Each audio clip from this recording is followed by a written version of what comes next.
Good evening. I'm Mayor Ron Nirenberg with Bexar County Judge Nelson Wolf, and tonight we're also joined by our Metropolitan Health Director, Dr. Don Emmerich, and tonight is our COVID-19 update here in San Antonio. Don is joining us tonight and is going to provide us a little update on the work that we're doing in community equity. Incredible work going on with our community health and prevention teams, addressing some of the racial disparity that we've seen in other cities around the country, and she's going to give us a brief on that. Her team has been doing incredible work really since her first day on the job, which was also the first day we were receiving evacuees from the Joint Base San Antonio evacuation process. Tonight, our update on numbers: we have 794 total cases of confirmed positive COVID-19 infections. 135 individuals as of tonight have fully recovered. We still have 627 that are fighting this infection. Unfortunately, we were notified tonight of 3 additional fatalities, which brings our total deaths from COVID-19 in our community to 33. Nearly half of those, 16, are from the Southeast Nursing and Rehabilitation Center.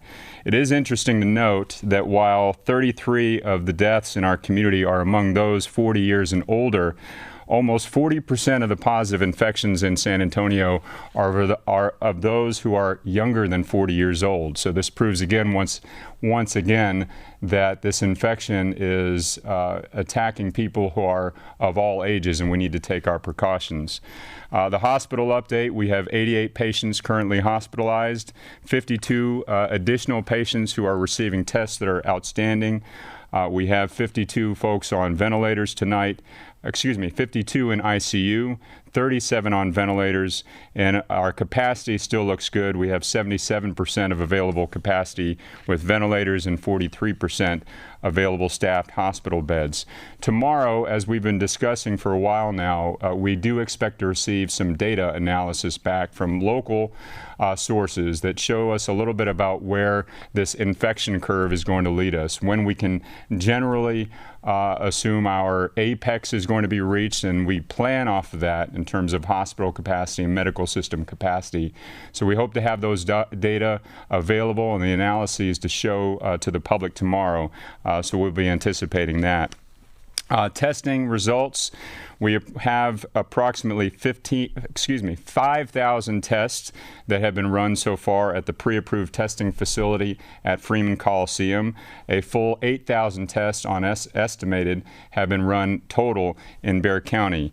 There is still a delay in getting results back from the federally approved, federally contracted labs. We still have roughly 1,800 tests outstanding from the federally contracted labs, and we are working to receive those from those labs. So those are the updates on the numbers tonight, and I'll turn it over now to the judge.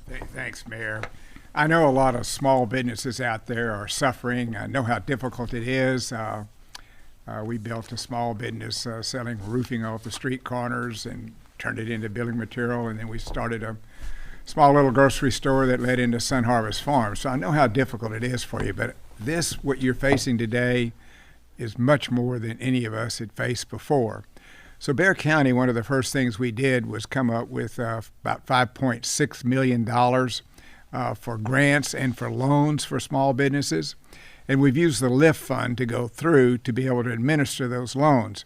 And just to give you an update tonight, we've made 37 grants to small businesses.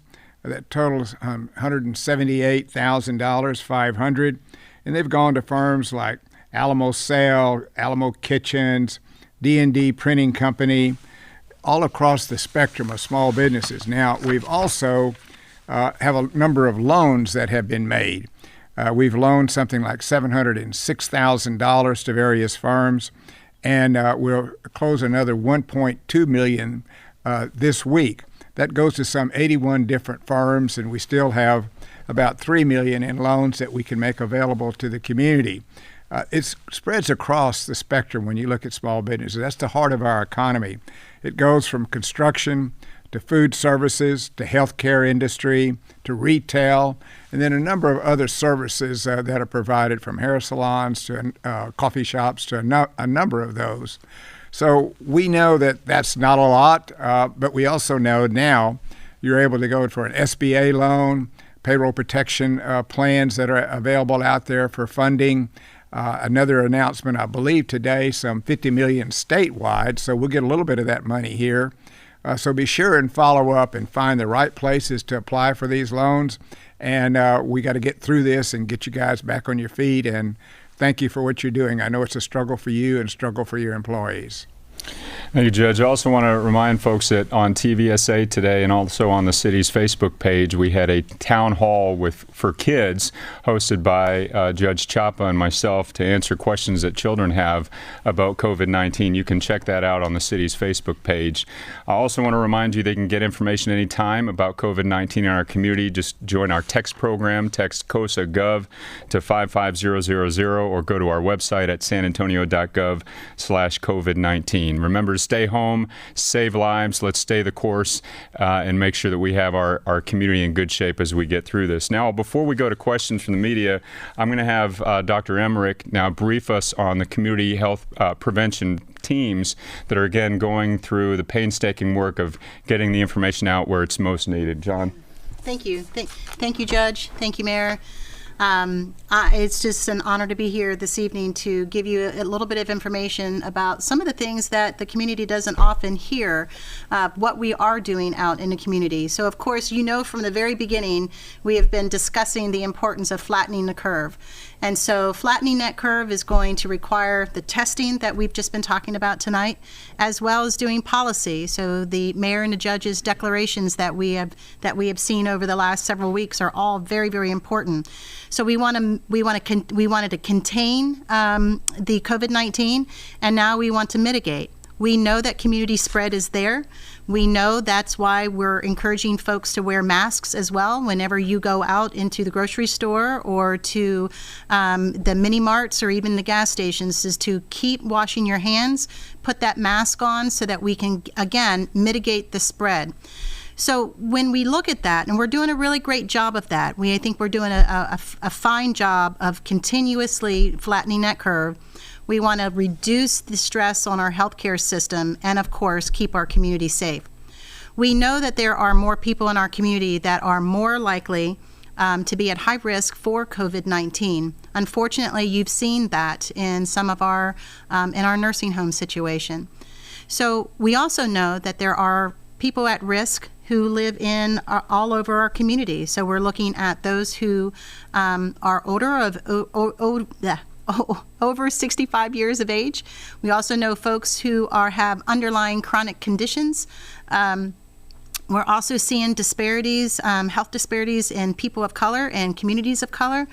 So when we're looking at all of those, we have that data now, and so we have a team within Metro Health, as well as a part of the city, that comes together each Monday, and we've been doing this for several weeks now. We have the case rate data.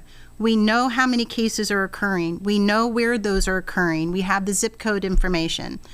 And so we also have the health disparity information. So a group of us are sitting together on Monday morning. We're looking at all of this data. And this is a partnership between Metro Health, STRAC, San Antonio Fire, San Antonio Police Department, Department of Human Services. We also have our Parks Department, and we also have our Neighborhood and Housing Department. And so all of those departments and experts are coming together every Monday morning and looking at data, looking at the case rates, as I mentioned, looking at the disparities.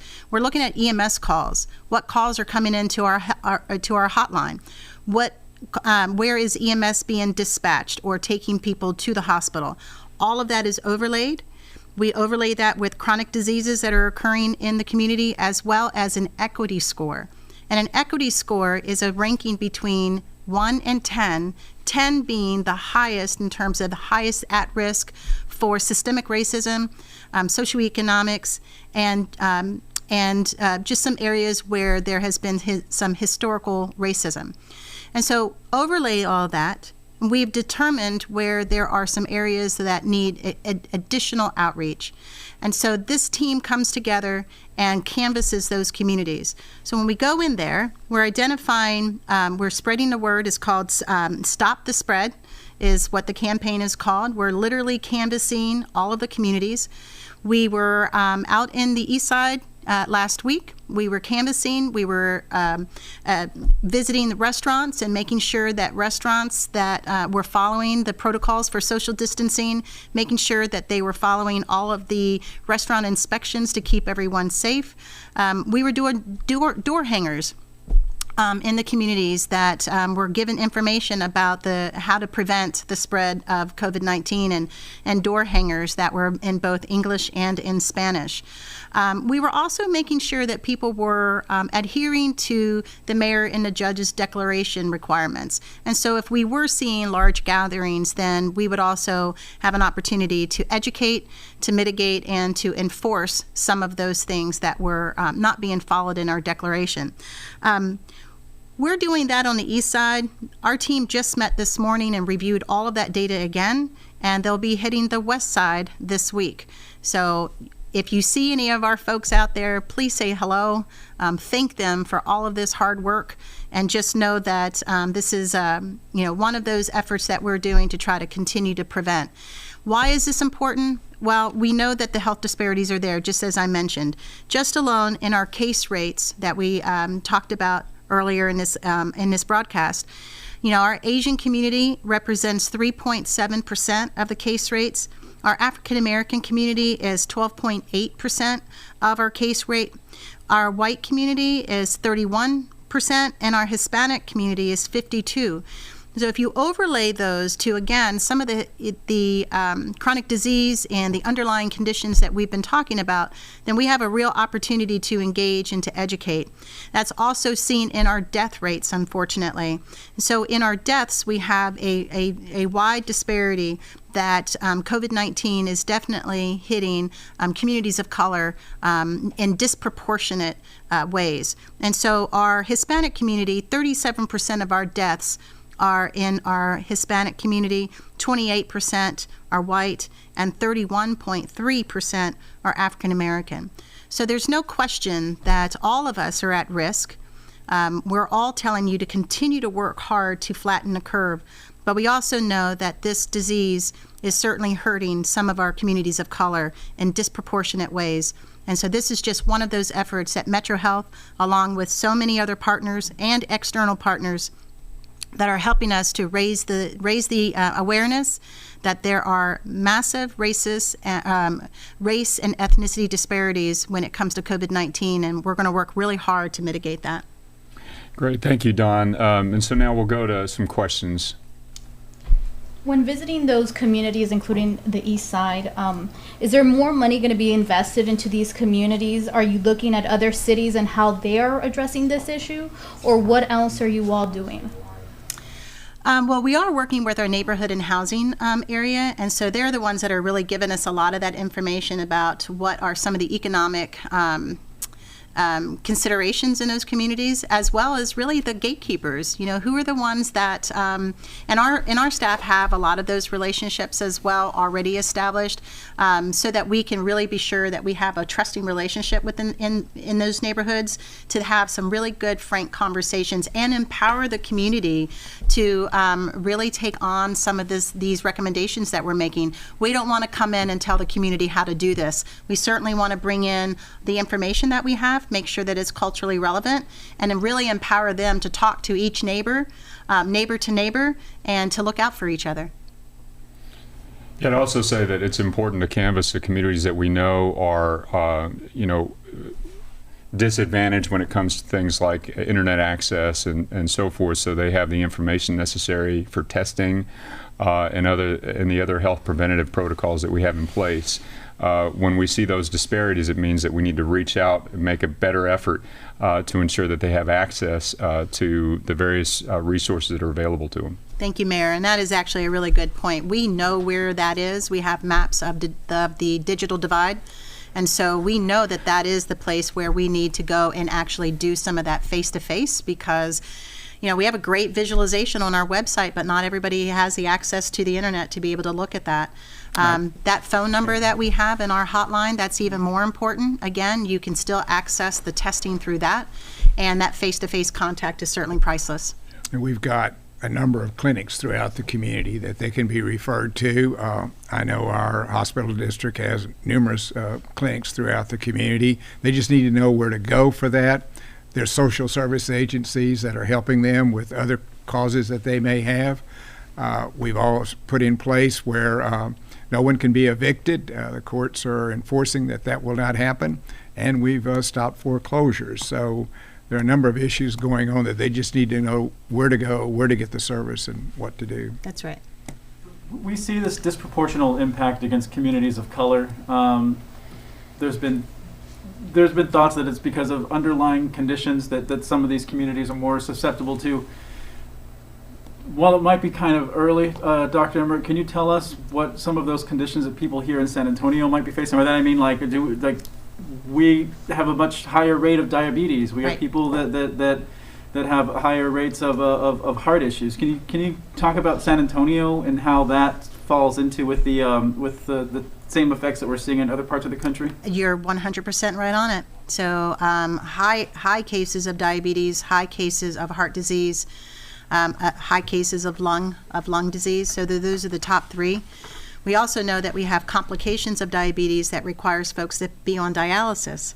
And so that's another one of those areas that we're looking at. We want to make sure that our dialysis clinics are safe and following protocol and are accessible to any of our residents in our communities that might have a positive case. So you hit it right on the nose. We know that those underlying conditions are one of the, in fact, I think that only but one of our deaths in this community has not had an underlying condition. So think about that. There's a couple of issues with that. One of them, obviously, we know we have a high rate of obesity in this community. That obesity leads to a number of different health issues, particularly diabetes. And we're doing everything we can to try to caution citizens to eat the right foods, to get some exercise, and do that in a preventive manner. But on top of that, that makes it very, very difficult in a lot of the minority community or in areas where there's a disparity in income, is the fact that the state's never accepted to do expansion of Medicaid. It's one of the great terrible things that the legislature has done. I think there's only 12 or 13 states that have not done that, and Texas is one of them. Yeah. That's just absolutely terrible, and that leads to people not seeking health care because they wait till they get sick, really sick, and then they go and then they're in trouble. That's right. So hopefully this will be a lesson to the legislature to get back in the next session and let's get health care for everyone. And as it relates to COVID-19 and an assessment of the community where we are with the spread of this disease, that's why it's critically important that these communities know that you don't need a health care plan, you don't need a primary care provider, you don't even need a doctor's order at this point to get tested. If you have symptoms, we have a number for you to get pre-screened. You can go right into the pre-approved site. That's right. And that's actually that's why we decided to change our testing requirement. That provider referral was a real barrier. And so we saw that and we eliminated that from our testing requirement. And I tell you what, our numbers doubled at the Freeman Coliseum. So we know that works. We need to continue to identify some of those barriers for some of our low-income communities to access the testing. As of today, how many Bexar County Sheriff's employees have tested positive for coronavirus, and what is the next step for this? Well, the last number I heard, I should take that back. I know there were 4, but then we had a lot tested with respect to a new class coming in, so they weren't on the job yet. So I don't have that exact number. We've been concentrating, as I stated before, on the jail. In fact, I just fired off a letter today to the Texas Department of Criminal Justice. They're stopped picking up their prisoners and taking them in on April the 13th, and that's backing us up at the jail and creating a really health hazard there. Again, the state needs to step up and do what they're supposed to do and take them when they're eligible to be taken to the Texas Department of Corrections. So we are concentrating on the jail. With regard to a quarantine plan for deputies we've seen with the police department and the fire department, there is a plan in place where those first responders can either quarantine at home or at an off-site location at I guess, no expense to them. Has anything been developed for deputies along those lines? Well, you know, we're identifying the deputies right away, and then anybody they had contact with, we're putting them in quarantine, and they can take off for 14 days. And we have a tremendous health care program with Bexar County. That's one of the strongest things we've got. So they all got good health care insurance that the county pays for. So they're able to get the health services that they need. Like I say, that's one of the best benefits the county gives is health care. Yeah, but to be clear, you're asking about first responders, whether they're in the county or the city. There is an isolation facility available to them in the case that they need to be quarantined away from their family. We also have isolation facilities for the general public. So if there's a person at home that's hearing this that is positive for COVID-19 and they don't feel it's safe to be in their home or they're going to put their family at risk, you need to call our hotline. We can screen you to make sure that you get to an isolation facility. This is available for the general public. Does that cost anything to the individual seeking isolation? No, it does not. If you call 311, they'll give you a screening. They'll tell you what the eligibility is, and no, it's free. It's part of our response efforts. Today, I believe somebody in the Dignity, I guess, Facebook group posted a video of what appeared to be an individual being transported to the River City facility. To date, has anybody COVID positive been housed there at the River City facility? And can we get our hands on a copy of whatever protective measures are being taken to prevent any community spread in that area or close contact spread? So let me tell you about what's in place in terms of our numbers for nursing homes, and maybe Dawn can speak a little bit about the preventative measures. But this facility, again, was selected by the nursing home management company to house potentially any positive COVID-19 nursing home residents. We were informed today, in fact, we're verifying the information that we received, that two residents of San Antonio who were receiving home health care who now needed to move into nursing homes for the first time but were positive, were moved into that River City facility. We're trying to verify that information. We were just told that today. But in terms of any nursing homes with additional positives, the only positive infections that we have seen or that we have been confirmed and have reported from nursing homes in San Antonio are from the Southeast Nursing and Rehabilitation Center. Again, the judge and I have made it very clear. We think nursing home residents, if there are any additional positives and they need to be isolated, should go to the Westover facility first. But Dawn, do you want to talk about the preventative measures within the nursing home? Sure. We have control orders that our health authority provides all the nursing homes. So if there's any type of a situation where there's presumptive positives or any type of screening, we'll always make sure that we have control orders in place. But even before then, like, you know, probably a month and a half ago when this first started to occur, we were already doing that education with the nursing homes and assisted living facilities, encouraging all of them to decrease the number of visitors or to not eliminate, but to stop all visitation at nursing homes. So we were already doing a lot of that mitigation way early. And we also work very closely with the state in a lot of their regulatory procedures with nursing homes as well. We have a group of quality assurance inspectors from Metro Health that actually have been going out to all of the nursing homes as well and making sure and watching staff, watching them, how they operate, if they wash their hands, and doing that monitoring as well. And so let me. There's a lot of misinformation going out there about these two nursing homes. Let me make very clear what we've been advised by the public health experts is that the plan that they put in place, that the nursing homes have put in place to isolate residents who are positive for infections, is exactly what should be taking place that they have put in place now. That not only protects those residents who are infected It protects residents, our neighbors, who are not infected, who are well, who can be isolated away from them. It also protects the general public from having that infection out into the community. So the plan that's been put in place is exactly what you would see, what you would want to see in terms of protecting community health. Now, there is some misinformation out there that is suggesting that this is a city plan, or that it's a county plan, or for some reason there's city money going in to pay these nursing homes to do this. That is not true.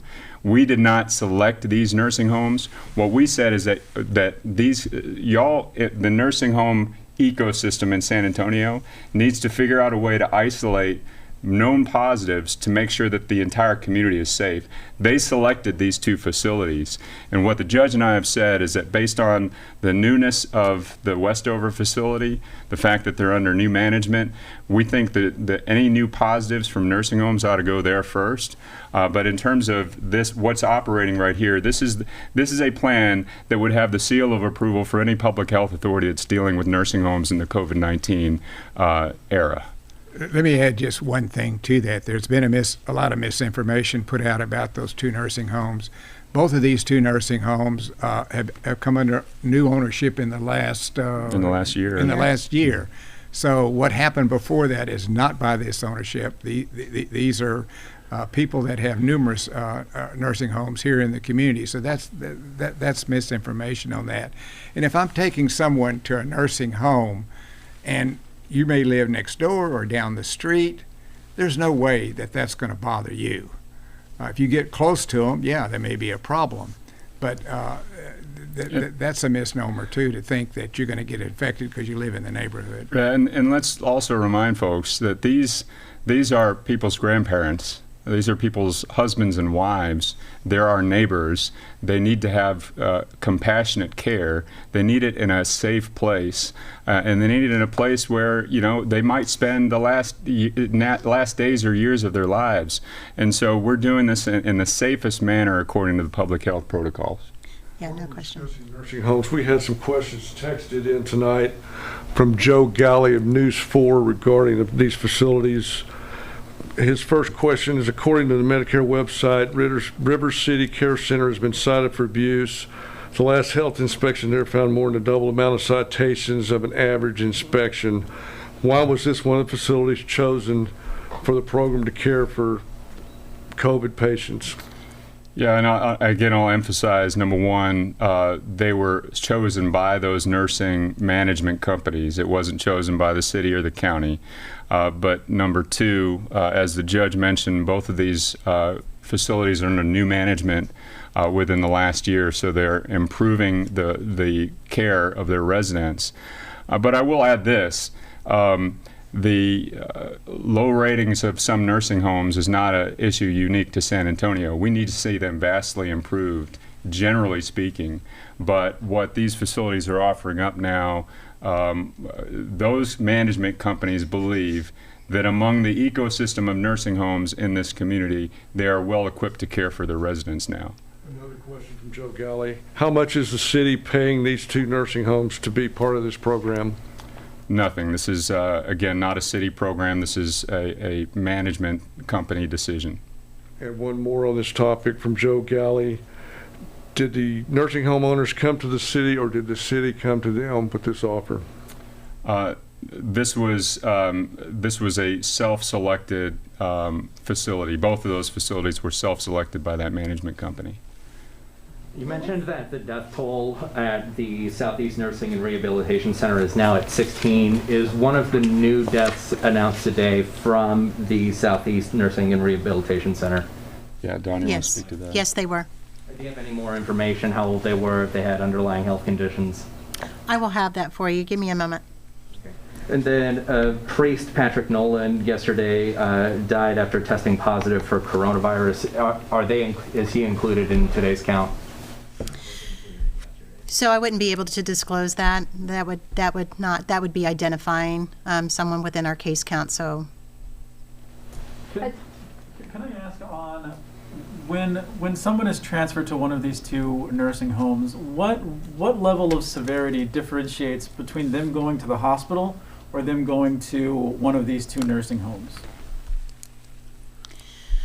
So anytime anyone's going to get transferred to the hospital, that's because they are having, the disease has progressed in a way that they have life-threatening situations. So even in the general public, anytime that we have folks that have symptoms, any type of severe symptoms like where they can't breathe, where they're really short of breath, then that's the case. That's the time to call 911. So I would suspect that those would be the times that folks would be transferred.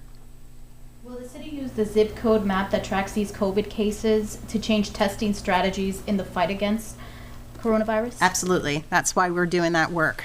So that hotspotting in the map, so when we see the progression of some of our communities turn different colors, that's what we're looking at every single day.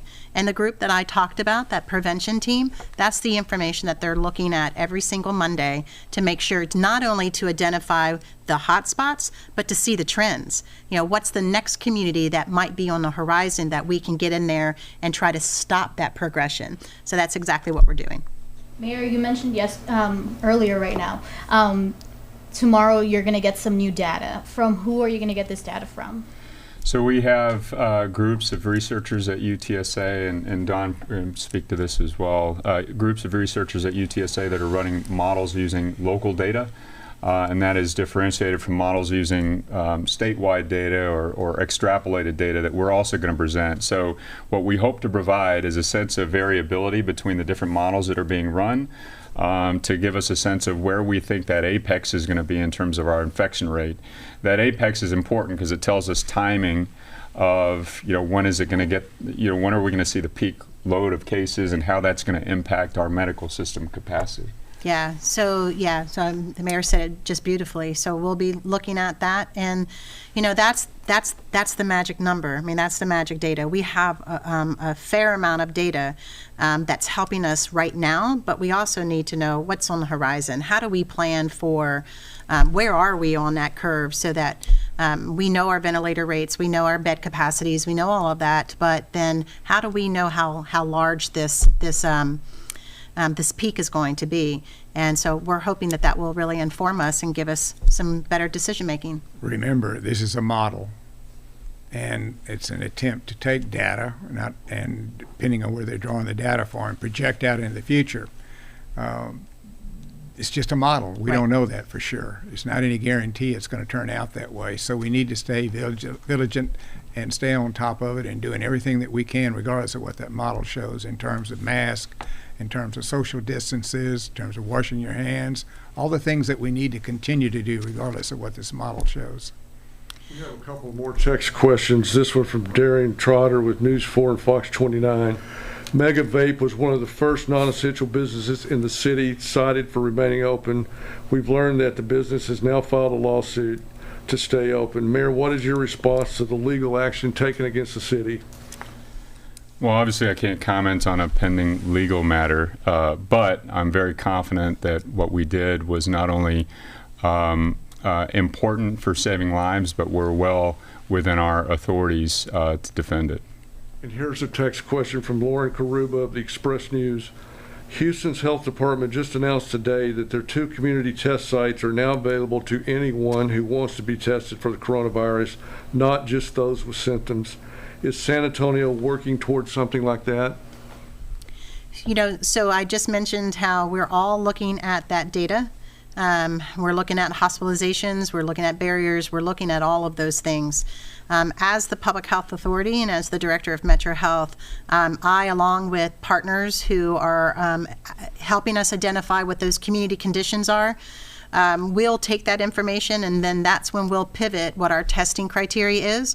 We just made that pivot a couple of weeks ago by eliminating the provider referral. So we'll continue to look at this. We'll look at the data, and if the data warrants us that we can expand and maybe loosen up that testing criteria some more, then we'll certainly do that. We have the authority to do that. And I'd just add, we've seen some bottlenecks occur with the federal contracted labs This community, our Metro Health, STRAC, made a very important decision to contract with a local lab, which is getting our data in much faster. So we're getting a better assessment, a faster assessment of community infection right now as we begin to open up and widen the testing assessment. So I'm very much looking forward to that. And if we ever do get that data, some of it's pretty stale. Probably what, week? From the federal lab? Yeah, from the federal labs, Yeah. 2 weeks old. So when that data comes out, we're going to have to carefully look at that, and it's not representative of what's happening right now, but it's old data, and we just need to make sure we explain it right. And I would also add that that's their drive-through testing site. I think San Antonio has done an amazing job of encouraging others to ramp up their testing. It's not just our drive-through site or at Freeman Coliseum. So we have more providers that are doing testing now. We have more urgent care facilities. We have more FQHCs that are doing testing. To me, that's a successful measure. That is not just one facility expanding, that we literally have many, many other partners in our community that are stepping up to help test. Are we expecting more equipment this week? Yeah, we just got 14 more pallets of PPE yesterday or today. So we were told by STRAC that the PPE pipeline has been open sufficiently now. So we have a good supply of protective equipment coming in. We still are reminding folks to wear cloth masks, though. Don't wear the N95 surgical masks. Save those for the medical professionals who need them in a hospital environment. But we've got PPE coming in for those who need it. And the ventilators? Ventilators, we're at currently at 77%. Again, we keep mentioning we had a 2,100 ventilator order to the state, which is still there. It's in a cache, so it goes to the places that are needing it the most. But we're in that queue, so we have great availability in our ventilator capacity right now. We have 546 available right now. I know you guys said you wanted the two individuals to go to, or anybody to go to Westover Hills first. Why didn't that happen, and whose call is it to make when that happens? And who's driving this whole plan? I know you said it's not the city or counties, but who? So it's the management company that selected the facility to open for the isolation, but the questions that you're asking are the same ones I'm asking, and we're looking to get answers tonight. And that was a couple from the south side, did you? Yeah, and again, those were not from another nursing home facility. These No. were two residents of San Antonio who were under home health care who now were chose to move into a new facility. And with regard to mitigating any potential spread, some neighbors or residents in the area were sending me photographs of masks that had flown out of the trash can or the dumpsters at the facility. Who do they take these concerns up with, if not the city or the county? Take them up with the city or the county. Don't assume things are happening just because you saw them on Facebook. Thank you all very much. We Thank appreciate it. you. Thank you. Thank you.